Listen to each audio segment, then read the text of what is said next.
saya uh, cakap ini bahasa Ibrani, saya rasa jemaah di sini luar biasa. Ada 2 lagu tadi kan, itu bahasa Ibrani. I think I need to improve my Hebrew. Luar biasa. Oh.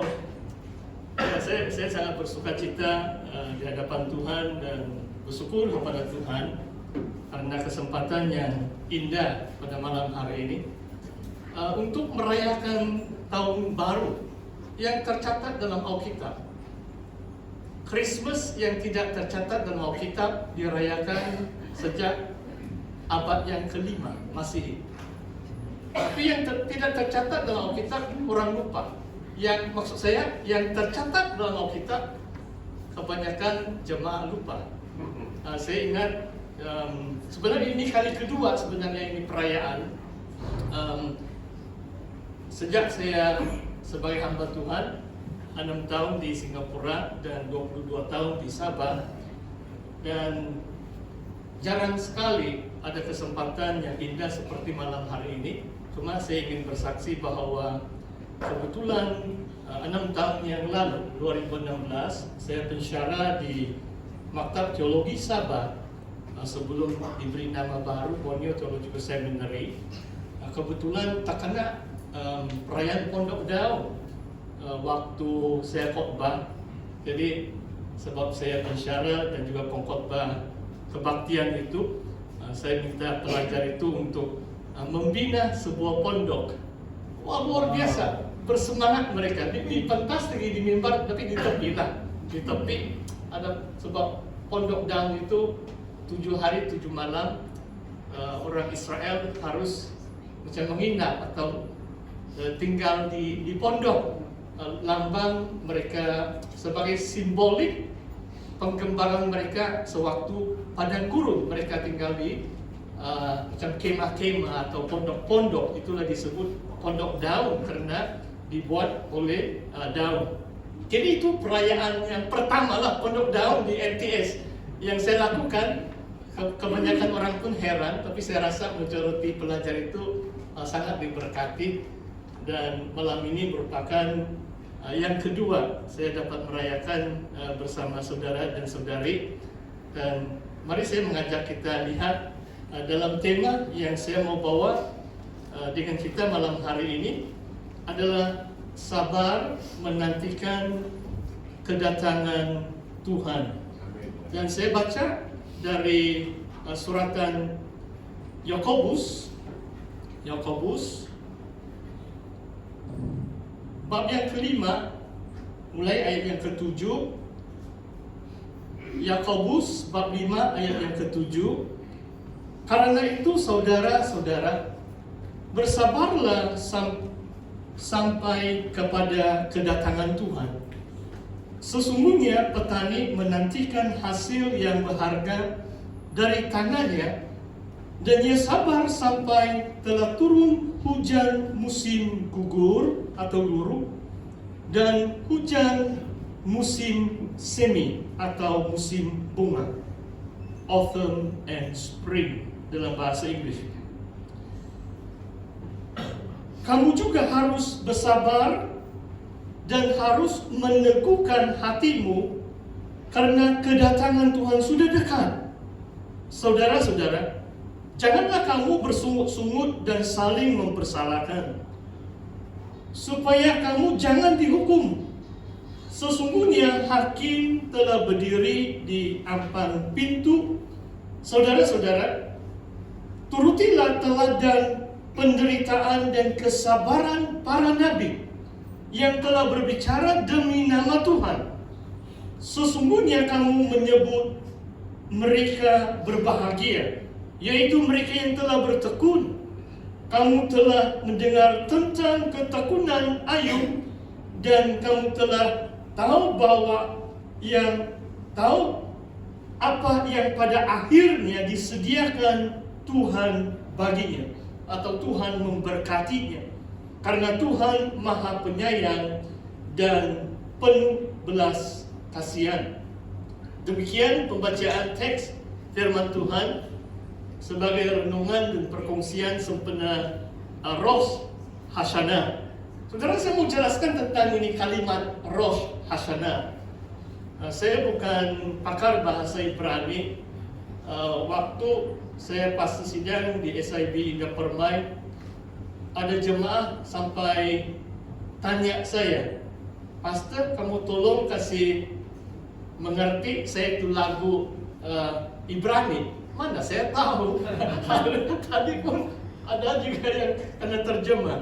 Untuk pengetahuan kita bersama, memang tahun pertama waktu saya ambil sarjana muda teologi di Auckland University, saya terus mengambil bahasa Ibrani dan bahasa Yunani. Saya pelajar pertama di University Auckland itu yang mengambil kedua-dua bahasa itu, tapi banyak pelajaran yang lain. 8 pelajaran tahun pertama. Jadi Ibrani 1, Yunani 1, dan 6 pelajaran yang lain. Dan tahun kedua itu saya ambil bahasa Ibrani tahun kedua semester pertama, bahasa Ibrani tahun ketiga semester kedua. Jadi dalam 2 tahun saya menyelesaikan kursus bahasa Ibrani sampai tahun yang ketiga. Kalau di atas kertas nampak macam hebat lah. Tapi jangan kamu tanya saya terjemah itu bahasa Ibrani. Kalau teks Alkitab, kalau kamu beri saya masa 1-2 hari, mungkin saya boleh menelaah atau memberi pengertiannya. Sebab di rumah saya ada lebih 10 kamus ini bahasa Ibrani. Sebab coba saya hanya bagi satu analogi. Kita rakyat Sabah, Malaysia, kebanyakan kita hari ini di sini, majority yang sudah ambil bahasa Inggris mungkin selama 11 tahun pun belum begitu fasih kan? Apalagi saya baru 2-3 tahun. Jadi minta maaf sajalah, nanti kamu tanya Pastor, nanti saya tidak pandai jawab. Haleluya. Tapi tentang Rosh Hashanah ini, Rosh itu head atau kepala, Shana itu tahun, Ha itu kata sandang. Head of the year, maksudnya Rosh Hashanah adalah kepala atau permulaan tahun, year. Yom itu hari, Y-O-M. Dan sebenarnya Rosh Hashanah cuma terdapat 1 kali saja dalam perjanjian lama. Tapi bukan dalam imamat. Imamat itu hari pertama, bulan yang ke-7. Itulah yang kita rayakan hari ini, yang merupakan Rosh Hashanah. Tapi kalau dalam bahasa Ibrani, Rosh Hashanah itu didapati dalam Ezekiel bab 40 ayat 1. In the beginning of the year, Tuhan menampakkan kepada Ezekiel pembangunan bait suci yang baru. Itu Rosh Hashanah ada di situ. Tapi artinya adalah dia kepala bulan itu, maksudnya permulaan hari pertama bulan itu. Cuma dalam Imamat 23 dan mungkin slide saya yang pertama ataupun yang kedua, dalam slide saya, dalam Imamat 23, Bilangan 29 dan 30, dan Ulangan 16, semua Keluaran pun ada. Cuma ada 4 kali sebenarnya ketiga perayaan besar ini dicatat dalam hukum Taurat. Dan berulang kali firman Tuhan mengatakan setiap orang Yahudi, lelaki, harus membawa persembahan ke tempat yang ditentukan Tuhan, yaitu di kota Yerusalem. Waktu bait suci dibangunkan oleh Raja Salomo, terlaksanakanlah firman Tuhan yang sudah ditulis oleh Nabi Musa sebelum bait suci itu dibangunkan. 3 perayaan besar ini adalah Paskah, atau bahasa Ibrani adalah Pesach. Shavuot adalah Pentakosta yang kita kenali. Pentakosta itu dari Yunani, Shavuot itu adalah Ibrani. Dan yang ketiga adalah Sukkot atau Pondok Daun. Ada 3 perayaan ini. Dan bulan yang ke-7, hari ini, hari yang kedua kalau dalam kalender Israel, sebab semalam sudah bermula Rosh Hashanah, dan di negara Israel pun merayakan sepanjang 2 hari. Besok baru mereka menamatkan perayaan tahun baru mereka.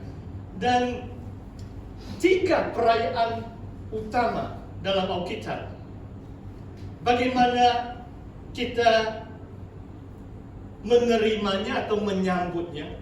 Kalau saya pikir dalam perjanjian baru ada satu ayat dalam Injil Matius bab yang kelima. Tuhan Yesus mengatakan bahwa dia tidak datang untuk membatalkan hukum Taurat, melainkan untuk menggenapi. Apakah maksudnya Yesus Kristus datang ke dalam dunia untuk menggenapkan atau menggenapi hukum Taurat? Tidak dibatalkan, tapi digenapi. Dengar ini baik-baik. Jadi bagi saya Tuhan telah menyusun sejarah dunia. Ada satu perkataan Yunani yang sangat indah, beberapa kali terdapat dalam suratan Efesus, oikonomia. Kalau bahasa Malaysia mungkin penyelenggaraan. Tuhan ada kaedah, Tuhan ada cara menyelenggarakan dunia ini sejak ciptaan alam semesta alam. Hari yang ke-6 Adam diciptakan, kemudian Hawa, sampai pada pengakhiran zaman. Tuhan ada kaedah penyelenggaraannya. Dan 3 perayaan utama ini melambangkan atau memberi petunjuk kepada kita apa yang akan berlaku, sedang berlaku. Sebenarnya yang perayaan yang kedua pertama itu, yang pertama dan kedua sudah digenapi. Paskah itu Tuhan Yesus mati kan? Tuhan Yesus tidak mati 1-2 hari sebelum Paskah atau 1-2 hari sebelum Paskah. Tuhan Yesus mati waktu domba disembelihkan jam 3 petang di Bait Suci. Bangsa Israel telah melakukan itu beratusan tahun, menyembelih domba jam 3 petang. Dan anak domba Allah tersalib di Bukit Golgota, dan Yesus menghembuskan nafasnya yang terakhir jam 3 petang. Dia menggenapi domba sembelihan yang dipersembahkan Allah khususnya pada hari Paskah untuk menebus manusia dari dosa. Perayaan yang kedua, Shavuot, juga sudah digenapi. Sebab pada hari yang ke-50, apa yang berlaku saudara? Dari sabat, dari kematian Yesus, sabat yang pertama kira 7 minggu. Feast of the Weeks, Shavuot itu adalah perayaan minggu-minggu. Hari yang ke-50 Roh Kudus turun, Kisah Para Rasul. Jadi Allah memberitahu kepada dunia melalui perayaan-perayaan Israel. 3 perayaan ini, 1 kedatangan Yesus dan kematiannya pada Paskah, dan pencurahan Roh Kudus pada Pentakosta atau Shavuot yang pertama. Ada juga tradisi gereja-gereja kita, tapi baru-baru ini sebenarnya Shavuot sudah berlalu 2-3 bulan yang lalu. Saya pergi gereja, saya tidak perlu sebutlah nama gereja itu. Saya pikir pasti itu pengkhotbah akan sebut Shavuot. Nampaknya mereka lupa.